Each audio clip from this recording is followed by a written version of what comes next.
Welcome to Twists of Life, where every story has an unexpected turn. Stories of joy and sorrow, hope and redemption, just like the life we all live. Make yourself comfortable. It's time to begin.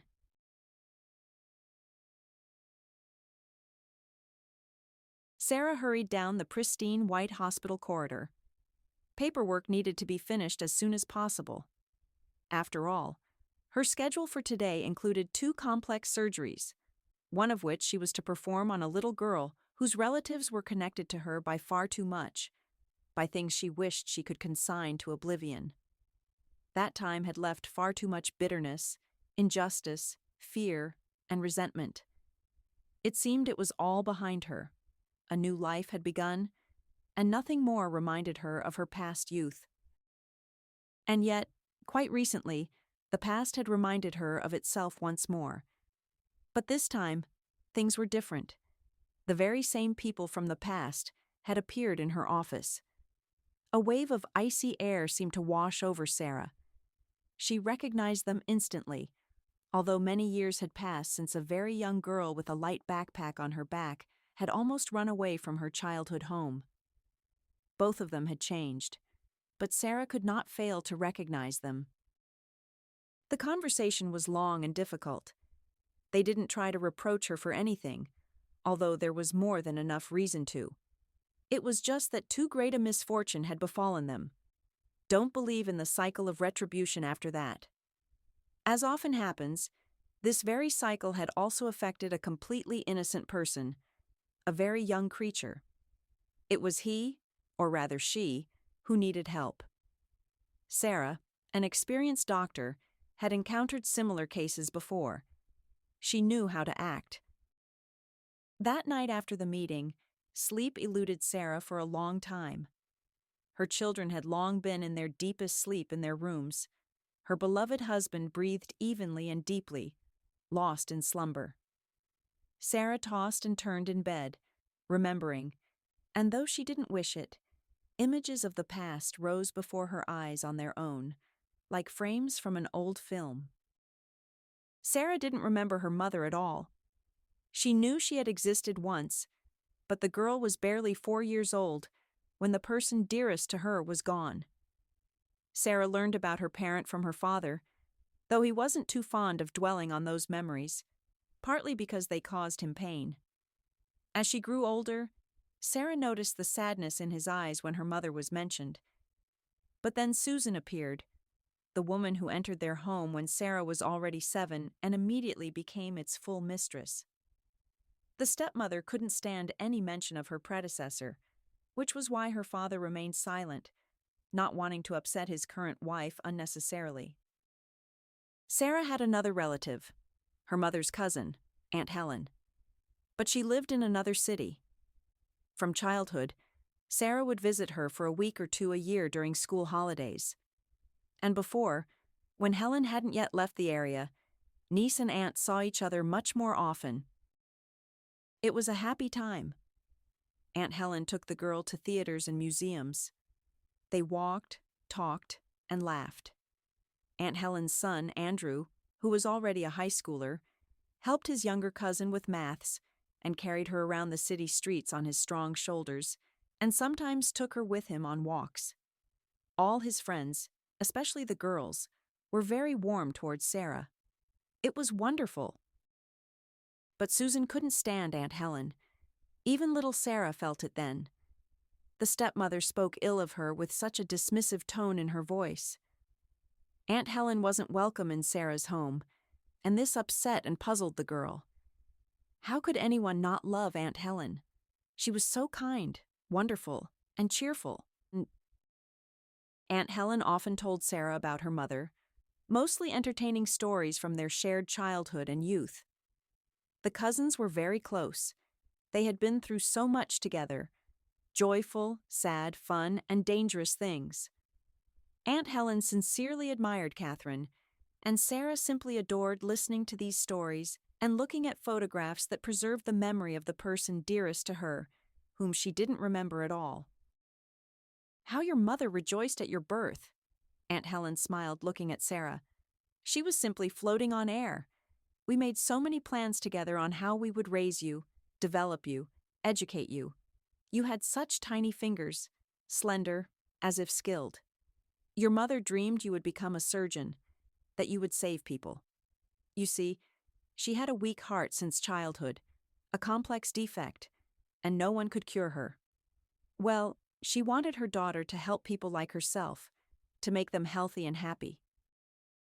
Incidentally, it didn't escape Sarah's notice that Aunt Helen herself was quite hostile towards Susan, and towards her father too. No, the aunt didn't say anything like that. The girl noticed it by the change in Helen's voice tone, by the expression in her eyes. Sarah worried then. Why couldn't the adults who meant so much to her stand each other, barely restraining themselves when they met so as not to say nasty things? Susan constantly found a reason for discontent.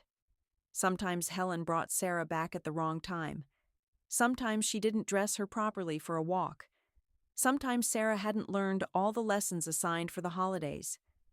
There were always quibbles. In short, somehow, imperceptibly, it turned out that Sarah visited Aunt Helen less and less often, and then some conflict occurred between the adults, and communication with Helen ceased altogether. Aunt Helen called only once after that falling out. Susan graciously allowed them to talk. "Sweetheart, don't think I'm abandoning you," Aunt Helen said. "It's just that circumstances are such that you won't understand yet. You're little. You know my address. If something happens, be sure to come. I will help you in a difficult moment. Remember this, you can always count on me." That was it. That was their last conversation. After that, it was as if everything was cut off.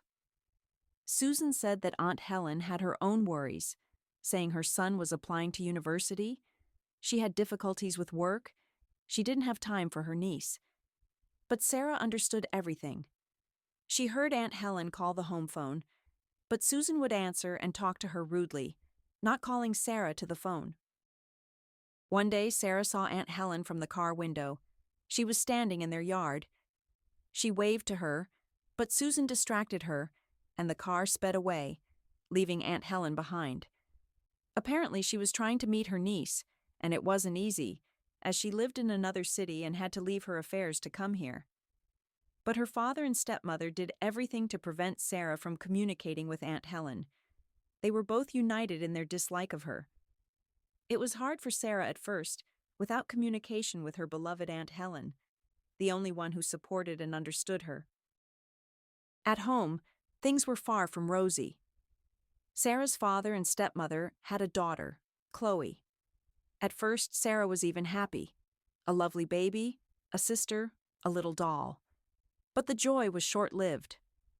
Firstly, Sarah suddenly saw how tender and loving parents could be towards a specific child. Her father worked a lot, so he couldn't give his daughter as much attention as she would have liked. He would ask sometimes, "How are things at school? How are you feeling?" But it was clear that the answers weren't very interesting to him. And when Sarah asked him to play with her, to give her a piggyback ride like Andrew, Aunt Helen's son, often did, to walk in the park, or even play football, he would brush her off. And his gaze was absent, as if while talking to his daughter, he was thinking about something else. Susan, on the other hand, simply irritated Sarah. The girl tried to behave impeccably to earn her favor. She studied, cleaned up after herself, played quietly and unnoticed. But Susan always found something to reproach her stepdaughter for. This wasn't right. That wasn't right. And again, Susan's gaze, one of an annoying inconvenience. It was impossible not to notice. And yet, the girl had been so drawn to her at first. She wanted what other girls had. Shopping trips with her stepmother, heart-to-heart talks, cooking together. But Susan avoided such interaction in every way.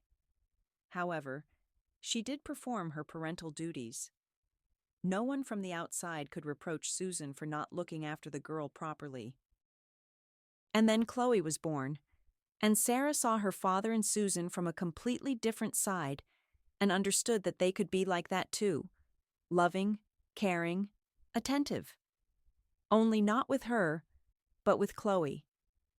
Chloe's smile, her babbling, her first successes, all this filled the baby's parents with delight. They could gaze for a long time at their little daughter playing in her playpen, or even just sleeping.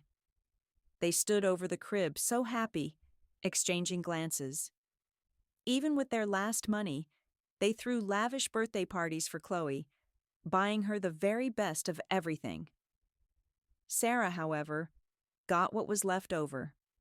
The slightest achievements of her younger sister were elevated to the rank of genius, while Sarah, no matter how hard she tried, couldn't earn even a little praise.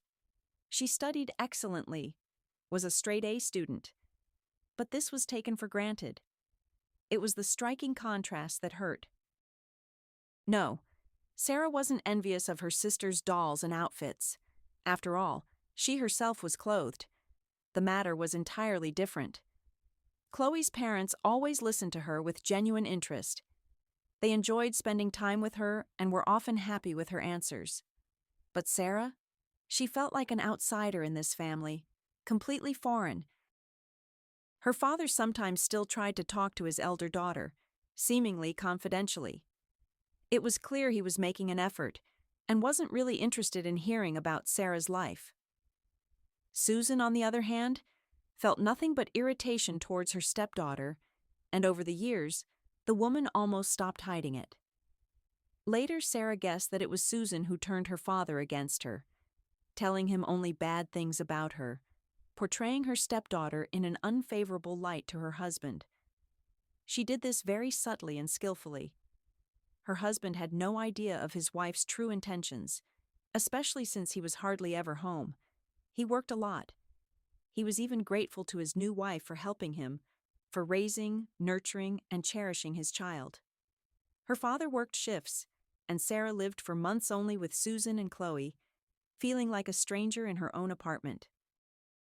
Sarah gradually acquired many responsibilities. She had to clean the rooms before Susan came home from work, and also go to the store, cook dinner, and take Chloe to clubs and sections. 90% of the time, Chloe was too young to get to her activities by herself, so Sarah accompanied her, in addition to having many household chores, not to mention her studies. They assigned a lot of homework in the upper grades. Sarah was used to doing everything conscientiously, so she would stay up late, leaving little time for rest. Sarah tried to talk to Susan, to explain to her stepmother that it was very difficult for her to live under such a regime. Of course, it yielded no results. "You're just lazy," Susan sighed, "like most teenagers nowadays. But we, your parents, are responsible for your upbringing and are doing everything for your own good." It was useless to turn to her father at all. He was subtly influenced by Susan and was also grateful to her for raising his daughter so well, instilling a love for work with reasonable strictness.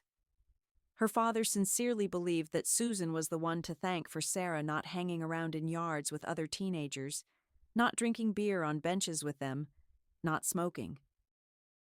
"You'll appreciate it later," he explained to his elder daughter when she tried to talk about her aspirations. "Because of your age, you simply don't understand what Susan is doing for you. She's preparing you for adult life." For adult life? Sarah felt like crying from resentment back then. She wasn't a little girl anymore and knew what she wanted to become: a surgeon, preferably a cardiologist, to learn to treat those whom others deemed hopeless. But getting into medical academy wasn't easy. It would be good to attend preparatory courses at the university as well.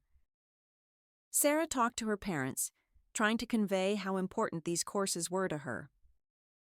"But you know, we're not doing very well financially right now." Susan shook her head.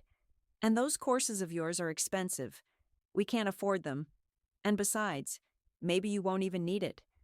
Today you want to be a doctor, tomorrow a ballerina, now this, and we have to pay for these fluctuations when we already don't have enough money." And that was the absolute truth. Some problems had started at her father's work. His salary had decreased significantly and was often delayed. The family lived on savings accumulated earlier. But money for Chloe's developmental activities was always found, and they celebrated birthdays, bought dresses, and treats. The parents saved on everything except their adored younger daughter. And it was already difficult to forbid Chloe anything. At the slightest hint of trouble, there were tears, tantrums, scandals, awful scenes with snot smeared on her cheeks, and tiny feet stomping. At such moments, her father would call Chloe his princess and hug her close. Susan was also touched, and the little princess's every wish was immediately fulfilled. The parents couldn't bear to see her tears, couldn't refuse her anything. That wasn't Sarah. When the older daughter tried to explain to her stepmother and father how she saw the whole situation, she ended up being the one at fault. "You don't understand that she's a child," her father said sternly. "A little child who doesn't yet understand financial difficulties. The little one must have a happy childhood. It's all your spoilt nature, and innate selfishness too," Susan said, pursing her lips looking at Sarah. "You're so grown up, and you don't understand anything. It's your jealousy too, pathological. No, somewhere we missed something in your upbringing." Every time Sarah tried to talk about something with her stepmother or father, she ended up being blamed, feeling misunderstood and rejected. Of course, no one paid for the medical academy preparatory courses. The girl's desire was considered a whim, and they advised her to study harder. How could she study harder? She already had straight A's, despite the excessive workload at home. Incidentally, Susan also considered Sarah's academic success her own achievement, as she was the one who instilled a love for work in Sarah. It was her final year, just a little more, and Sarah would finish school. She still hoped to get into the medical academy. They hadn't paid for the courses, so the girl prepared on her own. Fortunately, there was plenty of free literature online. Finances in the family were still tight, but things seemed to be starting to improve. Her father found a new job, though again, it involved long business trips. He had worked shifts before, but now he was gone for 3 or 4 months at a time. But the salary promised to be more than decent. Susan was happy about this. Chloe started school. Now Sarah had another responsibility, doing homework with her sister. It wasn't easy. Firstly, Chloe had grown up to be a very capricious girl. At the slightest thing, she would cry. The smallest difficulties would cause her a tantrum. She would cry, complain to her mother, who would pity her and ask Sarah to be softer with the little one. But how could she be softer? Secondly, Chloe, well, how to put it, academics were difficult for her, and she was restless. In short, Sarah would break out in a sweat before her sister's homework was done. And only then would the girl start on her own assignments and again stay up late, almost falling asleep in class in the morning. From Susan, Sarah still saw only reproaches and complaints. Despite how much the girl did for her stepmother, helping around the house, raising Chloe, she felt no gratitude from Susan. Susan continued to see her stepdaughter as an inconvenience, without whom everyone would be better off. And now Sarah had also grown up, become smarter, and started to understand many things. This drove Susan completely mad. The stepmother didn't even hide that she dreamed of the day Sarah would embark on her own journey, flying out of the house. She told her husband that life would improve and be completely different after their elder daughter grew up. That is, even her father saw Sarah as some kind of annoying burden. Sometimes the girl shared her anxieties with her classmate, Eleanor. She was quiet and thoughtful, even wise, despite her young age. The girl herself was young, but her soul seemed old, having seen a lot. "Your stepmother is a typical stepmother." Eleanor shook her head, listening to Sarah. "But it's nothing. Life is like that. Everything will fall into place. You'll see. You'll remember my words.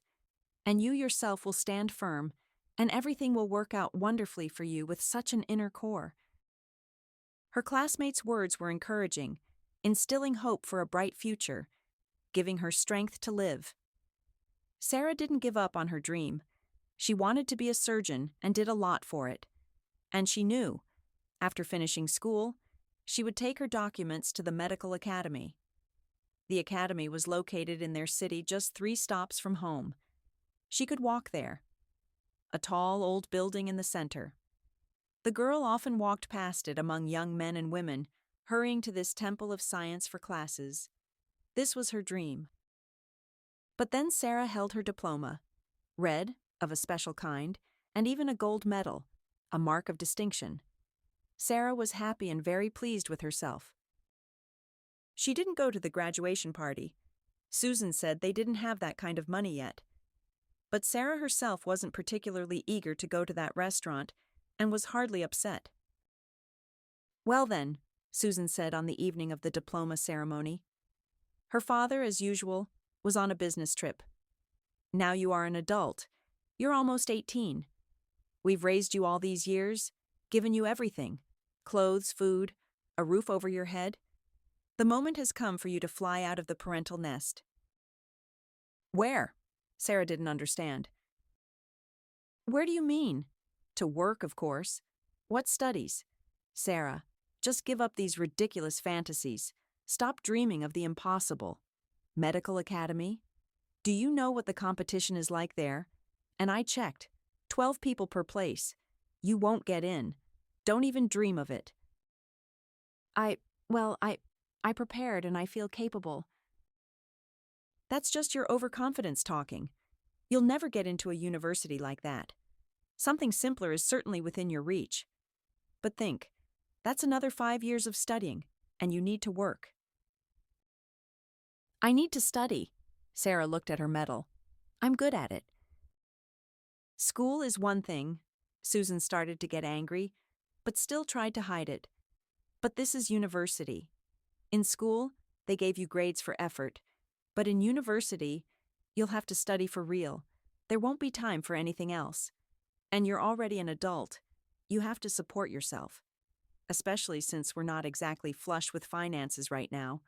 Providing for an adult girl for several more years is an unbearable burden for us. I'll talk to your father about this. In fact, I already have, and he completely agrees with me. Sarah, it's not worth wasting years on studying. It's pointless in our situation. Then people with these same diplomas stand at cash registers alongside those who didn't finish university. I know that for a fact." Susan herself worked as a cashier. She had an unfinished law college degree and often spoke with a kind of malicious pleasure about her cashier colleagues with economics and law degrees. "You just don't know life yet," she lectured her stepdaughter. "No universities, no courses, and no buts. I've already arranged everything. I have a friend who is the head accountant at a housing association, and they need a cleaner. It's not bad for a start. The most important thing is that they provide their employees with housing for a symbolic fee from the reserve fund. That means you can move out tomorrow and start your own life." And then fury seized Sarah. For the first time in her life, she allowed herself to speak like that to her stepmother. "You have no right to decide my fate. I will be a surgeon. Absolutely. It's my dream, and you are no longer in charge. You've humiliated me my whole life. Do you think I don't see and understand anything?" Sarah was genuinely worked up. She had never spoken to her parents like that. She simply hadn't dared. But here, all the resentment accumulated over the years seemed to burst forth. The girl shouted about her feelings, about the injustice, and strangely enough, she felt lighter. She understood that after this, everything, absolutely everything, would change. "Oh, you ungrateful wretch!" Susan looked at her stepdaughter with unconcealed hatred. "Get out of here if you're so smart and independent." "This is my home too," Sarah calmly reminded her. "Mine and Father's. You have no right to kick me out. But I will leave myself with great pleasure." She started packing her belongings. She didn't take much: money, documents, clothes for the first while. It turned out to be a small, light backpack, just right. Sarah knew where to go, though she couldn't have guessed what awaited her there. After all, she hadn't spoken to Aunt Helen for so many years. But something told her that she would be welcome at Helen's house and would be met just as she was in childhood, supported, helped, comforted, given the strength to achieve her dream. She should have gone there long ago instead of enduring the mockery. She left the apartment without looking back. Susan didn't even turn around. Sarah had no doubt. Of course, she would tell her father and portray her as always. Rude, ungrateful, almost a criminal. Her father would believe it. He believed every word his wife said. It was easier, more convenient for him. What's more, he was grateful to his new wife for taking on the upbringing of his child. He had made his choice. Nothing more connected Sarah to this family. Well, except for a shared inheritance, of course, but it was far too early to think about that. The station. Buying a ticket to the city where Aunt Helen lived was easy, without any difficulties. The intercity bus was scheduled to depart in half an hour. Sarah considered this luck a good sign and smiled. Although she was trembling from the emotions and anxiety she had experienced, the girl was almost certain that her story would end well, and that now, at this very moment, she was taking an important and right step. Aunt Helen was surprised to see her niece on the doorstep, but she recognized her immediately, although the relatives hadn't seen each other since Sarah was about 10 years old. They hugged. Finding herself in the embrace of a loved one, the girl finally allowed herself to give vent to her feelings. She burst into tears. Then they drank tea in the kitchen and talked. Sarah told her about her life. Aunt Helen listened, shaking her head and sighing. "Here's the thing," she said when Sarah had finished. "You'll stay and live with me. There's a medical academy in our city, too. If you don't get in now, you can prepare for a year, and then you'll definitely get in next year." "I'd really like to, but Father, what if he doesn't allow it?" "You'll be 18 in a week. You can choose where to live yourself," Aunt Helen reminded her. "I won't let you go back there anymore. I didn't think you were having such a hard time there. If I had known, I would have taken you through court long ago." Aunt Helen told her how Susan had forbidden her to communicate with Sarah and had also turned her father against her. But that wasn't difficult. He's been under her influence for a long time. She convinced him that I was a bad influence on you, that I said bad things about them. And I called you often and even came to visit. But they wouldn't let me in, wouldn't even let me see you, and the gifts I bought were returned to me.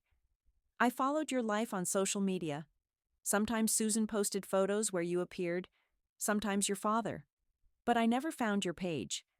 I thought we could at least chat through messengers. But no, I wasn't allowed. I wasn't allowed to create social media accounts when I was a teenager. They said it took up too much time. And children shouldn't be on the internet. There are a lot of scammers. And then, when I got older, I didn't really want to myself. Perhaps your parents were afraid that I would maintain communication with you, Aunt Helen mused. Hence the prohibitions. And why? Why did they always treat you so badly? Well, there's a reason, Aunt Helen smiled mysteriously. You're an adult now. I'll tell you the story, and you'll understand everything. Catherine and Helen were cousins, more than sisters, best friends. They stayed over at each other's houses constantly, went to school together, and hung out. Later, as they got older, they went to discos. Catherine and Helen had no secrets from each other. They shared their deepest thoughts. Catherine had a weak heart since childhood. She was often in the hospital. Helen would rush to her right after school, to her best friend. The doctors knew her and always let her in, even outside visiting hours. The adults, observing the sisters' friendship, joked, "You'll fall in love with the same guy, and that will be the end of your friendship." The girls declared in unison that that would never happen, and it didn't. Helen was the first to marry. to a guy she met at university, tall, handsome, smart, and kind. Catherine approved of her sister's choice. "You will be happy with him." They were indeed happy, though not for long. Helen soon became a young widow. Her husband drowned while saving two teenagers at the city beach. He pushed the boys out, but he himself. Helen was a very young mother at the time. Her son Andrew had just turned 2. Of course, Catherine was there for the inconsolable Helen during that difficult time. She even stayed at her sister's apartment for a while, looking after her, little Andrew, trying to rouse her, to distract her somehow. Time passed, and Helen slowly but gradually began to recover. Life seemed to settle down, to become stable. Of course, she grieved for her husband, but she finally remembered herself. Catherine was happy for her sister, as she had been seriously worried about her condition for a long time. Then Catherine also married Robert, a man slightly older than her, serious, solid. He earned well, though he had to work hard, which earned Helen's respect. Catherine's chosen one didn't exactly displease Helen. She just didn't understand what could have attracted her sister to him. They seemed to be made of different stuff. Robert was not very talkative, even stern. He didn't understand their jokes. And Helen considered this a serious flaw. "You see, next to him, I feel," Catherine tried to explain, "well, like behind a stone wall." And Helen understood. Catherine, her beloved sister, who had lost her parents early, probably needed a reliable shoulder to lean on. And Robert, he was exactly that kind of person. Immediately after the wedding, Robert bought a large apartment in a prestigious area of the city. It turned out he had savings, plus his work decided to help a valuable employee. Catherine enthusiastically began furnishing the new home. They went shopping, choosing curtains, chandeliers, and other important interior elements. It was exciting and pleasant. Soon a child appeared in the young family, a girl named Sarah. Helen's son, Andrew, was already quite grown up, almost a teenager. Incidentally, this wonderful little one might not have existed at all. Doctors didn't recommend Catherine giving birth. Her heart was weak, and it was unknown how her body might react. But Catherine believed that a family without a child wasn't a family, and her husband Robert dreamed of heirs. Well, they decided, the pregnancy went wonderfully, despite the doctor's fears. The girl was born healthy and strong. It seemed everything had turned out for the best. But not quite.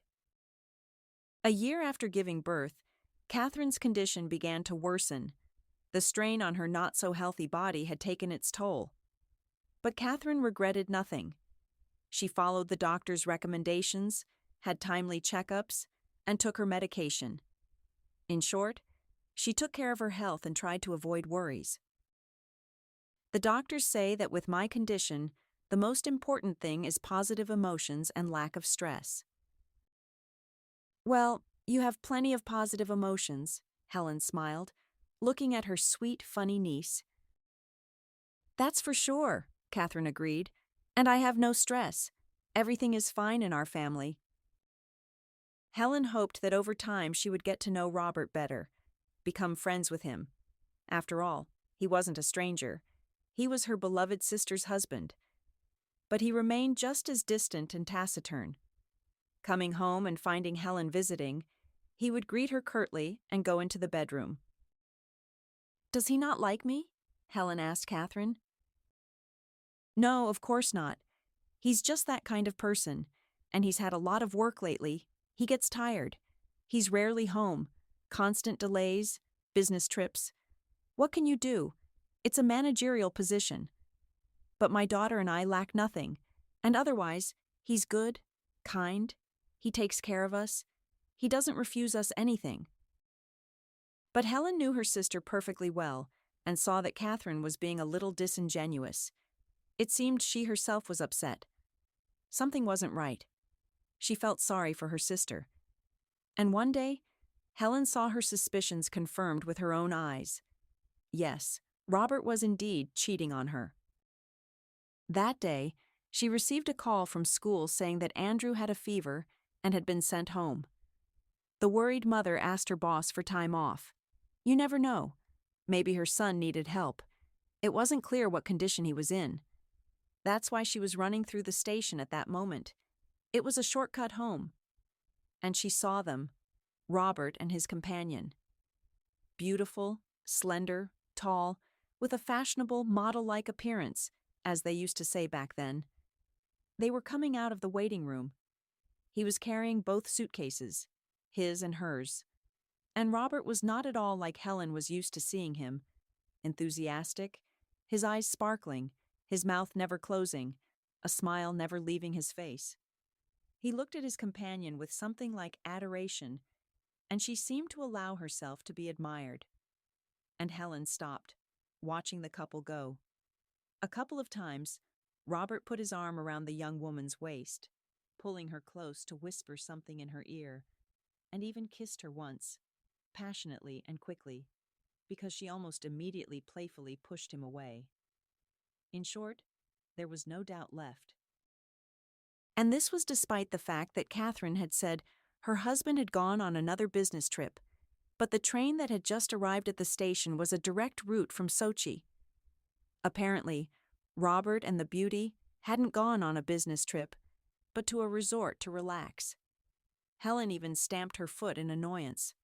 After all, the doctors had advised Catherine to breathe the sea air, but Robert had said he didn't have time. But to relax with his mistress, that was fine. Helen thought for a long time about whether to tell Catherine. On the one hand, her husband was deceiving her, and Helen herself would have preferred to know such things, even if the truth was incredibly bitter. But Catherine, her heart was weak. The doctors recommended avoiding stress. Wouldn't the news be too difficult for her? In short, Helen decided not to worry Catherine, but instead to talk to Robert frankly. For this important conversation, the woman went to her sister's husband's workplace. Robert's office was located in the city center. Robert was surprised to see his wife's sister at the door of his office. Something happened? He asked. Something happened, Helen replied grimly, and sat down opposite Robert without being invited, pulling her chair closer to the desk. And the woman told Robert what she had seen at the station, in detail, not missing a single detail. Robert listened calmly, not even raising an eyebrow. And then, well, yes, I have another woman. There are real feelings between us. I have to meet her. Well, secretly. I'm not thrilled about it myself. But why? Why? Well, sometimes it happens. Feelings fade. I thought Catherine was the one, the only one. I was mistaken. Susan, with her, everything is different. Completely. I would have told my wife a long time ago. But you know yourself. Her heart is weak. Catherine's condition is unstable right now. The doctors say it's another crisis. When it passes, I'll confess everything. We'll divorce. I'll help her get settled in life. Don't worry about that. But telling her about Susan now would be like sending her to the grave. You understand that, don't you? Helen thought about it. Of course, Robert was right. Absolutely right. He was, of course, a scoundrel and a cheat for having an affair with this Susan while married. But in his own way, he was protecting his wife, the mother of his child, from the strongest stress, which could have a very detrimental effect on her condition. In short, they agreed with Robert to keep silent for now. It was indeed much better for everyone involved in this story. For everyone except Susan herself, though she found this hard to believe. At one beautiful moment, Helen still remembered that late evening, almost night, in detail. Andrew was sleeping in his room. He had to get up early for school. Helen was also getting ready for bed, but couldn't tear herself away from her favorite TV series. And then the phone rang. Anxiety immediately clutched the woman's heart. She felt something was wrong. it was too late for an ordinary conversation. "How are you related to Catherine Smith?" a strange male voice asked on the phone. "Sister," Helen replied, growing cold with horror. She still hoped that everything wasn't as terrible as it seemed. "You need to come and pick up the child. Her husband is on a business trip, and the daughter is too young to stay alone." "What's wrong with Catherine?" "You need to come," the voice repeated, "and as soon as possible." Of course, Helen called a taxi, and 15 minutes later was at her sister's apartment. There was too many people. Doctors, police. They talked to Helen, told her everything. She literally slid down the wall to the floor, sat right on the cold laminate, covering her face with her hands. Catherine had had an attack. The doctors hadn't made it in time. Little bewildered Sarah approached Helen. Fear and incomprehension were in the girl's eyes. Looking at her, Helen understood. She needed to pull herself together. Her niece needed her. "Will you take the child?" the man in uniform inquired. "Of course," Helen nodded. "Of course I'll take her." And Sarah did indeed spend almost a month at Helen's. Robert was sorting out some work matters. He now had to look after his daughter. What business trips could there be? He was looking for a nanny. All this time, Sarah lived with Helen, and Andrew helped his mother look after the little one, and did so with great pleasure. And then Sarah's father took her, promising with his characteristic seriousness to visit her. "Can I come and see her?" Helen asked. "You must. I've made you keys to the apartment. Come whenever you want. Sarah is so drawn to you." "Good. And can I ask something?" "I think I even know what about," Robert nodded. "You want to know if I told Catherine, about Susan? You're assuming the attack happened because of that?" "Yes, of course I didn't tell her anything." Robert looked at Sarah with a direct, sincere gaze. "I would never, ever have done that. We talked about this, remember? I knew that such truth was dangerous for Catherine." Helen believed him. And then, several months after the tragedy, Helen discovered something among her sister's things. Sarah was truly happy that day. She didn't leave her aunt's side for a moment. When Catherine was visiting them, niece and aunt decided to play dress-up. It was fun. The 4-year-old loved dressing up and transforming, and Helen, to be honest, did too. Both of them enjoyed this game, and they even put on music. Helen opened her sister's wardrobe. Her heart tightened as usual at the sight of Catherine's things, which she would never need again. They had chosen this blouse together, and Catherine wore this skirt when they last went to the cinema, not knowing then, of course, that it was the last time. Helen sighed and tried to reach for a hat on the top shelf. The hat caught on something. She reached out her hand, and a pile of things tumbled down, right onto Helen. They were hats, scarves, and several photographs, beautifully tied with a ribbon. Helen bent down to pick up the photos and froze. The photographs showed Robert and Susan, hugging and kissing. One photo looked especially romantic. Robert and Susan against the backdrop of a stunningly beautiful sea sunset, tanned, clearly in love. So that was it. Catherine had found out after all. Perhaps that's why the attack had happened. Helen turned over one of the photos. There was an inscription, apparently made with a lip pencil. "Let him go. He doesn't love you anymore. He's only with you because of your daughter. He won't leave because you're sick. So take the first step." A terrible text. Wounding words. Helen imagined what it must have been like for her sister to suddenly receive this message and the note on the back of one of the photos. She called Robert, who behaved very strangely. "Why are you doing this? I've already lost my wife. I haven't recovered from that grief yet. And now you're setting up Susan too. Why are you doing this? I understand you're upset that Catherine is gone. Perhaps that's why you don't want me to be happy either, and that's why you've staged this farce?" What are you talking about? Where would I get these photos? You don't understand anything at all. That woman of yours deliberately sent Catherine to the grave. She's a terrible person. She did it. But Robert stuck to his line, and Helen understood. Susan, this attractive, slender woman, had enormous influence over him, which is why he believed her. Cunning, cold, and deceitful. Helen had no doubt. Susan had latched on to Robert only because of his apartment, and also his position and decent income. She had a goal, and she achieved it. She destroyed her main rival. Maybe she didn't want her death, but the tragedy certainly worked in her favor. Before they didn't talk much, but now, not at all. Helen saw Sarah often.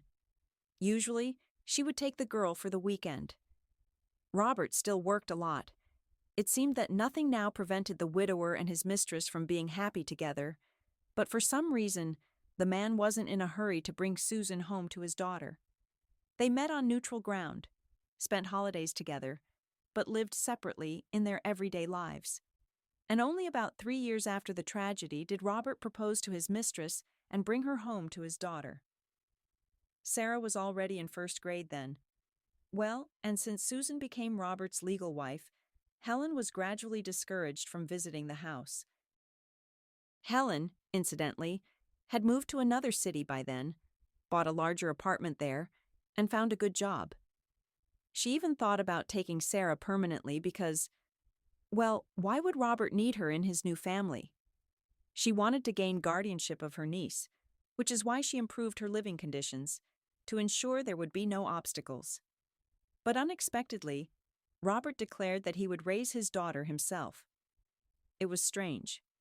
He had never shown any particular love or affection for the girl, nor had he looked after her. He simply hired a nanny after his wife passed away. They gradually reduced our communication to nothing. Helen looked at her now adult niece. It wasn't difficult, considering I now lived in another city. Susan, she did everything she could to keep you away from me because she understood perfectly well. I know everything. I know what she did to Catherine. And probably, she was afraid that I would tell you everything, that I would somehow prove myself right to Robert, and he would kick her out. In short, it was understandable that she was uncomfortable having someone like me nearby, who knew all her secrets, so they pushed me away. And I tried to see you, but they were the parents, the legal guardians, and I essentially had no right to communicate with you. And I thought Susan appeared later, well, after Mom was gone. Maybe they delayed the wedding so that you would think that later, when you grew up? No. Susan was in your father's life before the tragedy, and most likely, she was the reason for what happened to your mother. I was scared to leave you with such a person, but what could I do? And I watched over you from afar. From the outside, everything looked fine. You wouldn't even think you were having such a hard time there. What a woman she is. She didn't even spare a child. I'm not going back to them. Of course, you're not going back. You're almost 18 now. You can decide where you live yourself. Tomorrow we'll go to the university and find out what's required for admission. Did you bring your documents with you? Yes, I didn't manage to pack many things. That's nothing. We'll buy everything tomorrow. The main thing is the documents. Susan stood by the coffee machine, waiting for the massive appliance to make her hot chocolate. She was unbearably sleepy. Little Christina had been restless all night again. Sometimes she had trouble breathing, sometimes her chest hurt. The illness of Susan's granddaughter, her most precious treasure, was progressing. The girl couldn't play with friends, couldn't go to kindergarten. Her daughter Chloe, she was clearly not ready for such difficulties as a sick child. She was hysterical, capricious, and even angry at her own daughter, who was completely innocent. It was Chloe and her worthless boyfriend who conceived the child in a drunken stupor. And even later, during the pregnancy, the future young mother didn't exactly restrain herself. She smoked and indulged in beer. Susan tried to keep an eye on her daughter, but it's impossible to watch an adult around the clock. People were right. They had indeed spoiled Chloe. And yet, Susan just wanted her daughter to be happy. Numerous developmental classes, gifts, surprises, birthdays. Susan invested all her available means in her child. Chloe had no household chores because her mother believed her girl would have plenty of time to work in life later. Robert. He didn't interfere much in the upbringing of his younger daughter, completely entrusting this matter to his wife. And besides, he was never home, earning money to support the family. Susan was completely convinced love couldn't spoil, childhood whims would pass with age, and her daughter would grow up to be a strong, self-respecting person. Only at one point, Chloe stopped studying altogether because she was used to doing only what she wanted. She dropped out of school in the 10th grade, declared that she would never go to university, not even to a commercial faculty where almost everyone was accepted as long as they paid, because she was tired of studying and finally wanted to enjoy life to the fullest. Chloe fell in with a bad crowd and often came home drunk in the early morning. Susan couldn't do anything with her unruly daughter. Neither could Robert. He didn't know how to behave with Chloe at all.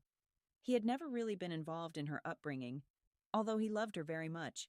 He sent money, bought gifts. And then something terrible happened. Robert was in a car accident on the highway while returning home from another business trip, and so Susan was left alone. However, she was quick to act, and Robert's apartment and accounts went solely to her and Chloe.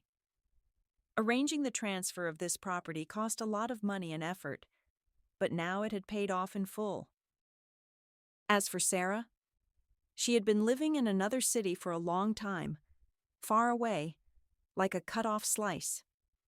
Susan wasn't particularly interested in her fate. Neither was Robert.